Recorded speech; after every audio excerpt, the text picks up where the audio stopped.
as far as the bigs requirements, there will always be a need for a big, whether you're a San Miguel with a Junmar Fajardo, because you don't know, like what happened with San Miguel His when injuries. Junmar Yeah. got injured. That Yeah. you really need someone to fill in. So anytime you're a big, there will always be a market for your services.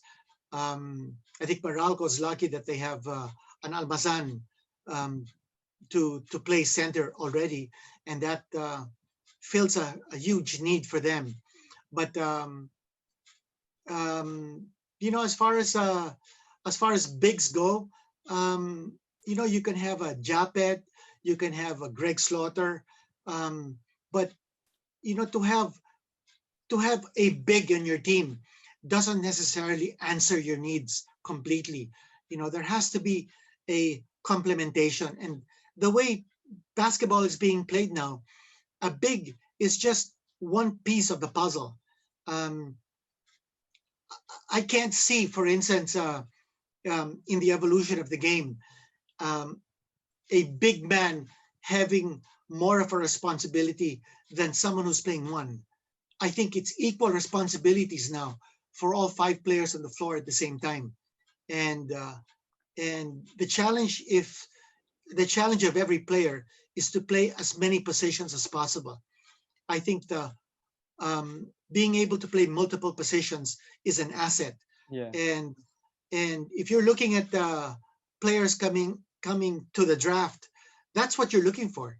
You're looking for players who can do interchangeable positions, um, players who are not unidimensional.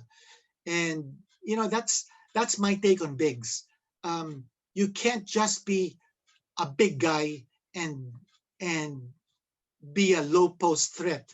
You've got to be more than just that, because now if you're simply a low post threat, you can't be defended, you can be stopped, and your minutes will be limited for sure. So versatility is now the name of the game in basketball, and as a fan, I think it's great that you see players now who can do many more things on the Yeah. floor than just one or two things. Yeah. Yeah, I agree also because like in the NBA now, you could see Nikola Jokic leading the league in assists, and before centers aren't Yeah. really tasked to dish the ball to their guards or set the plays up for the team. But with Well, the a new perfect example, of course, yeah, is LeBron. He LeBron led also. he led the NBA in assists Yeah, last season, and that's sort of like unheard of because he's a guy who plays three and four, yeah, sometimes plays even five, yeah, depending on the matchups. But but I think the Lakers are a perfect example of a team that can tell you how players must be complemented. That in the NBA today, as in FIBA or as in any league, um, gone are the days of a one-man team. You've got exactly. to have complementary players. Hmm. You've got to have players who understand the game very well. Not just players who can put the ball in the hole, but players who can distribute and players who can do so many other things. So yeah, I think that's important.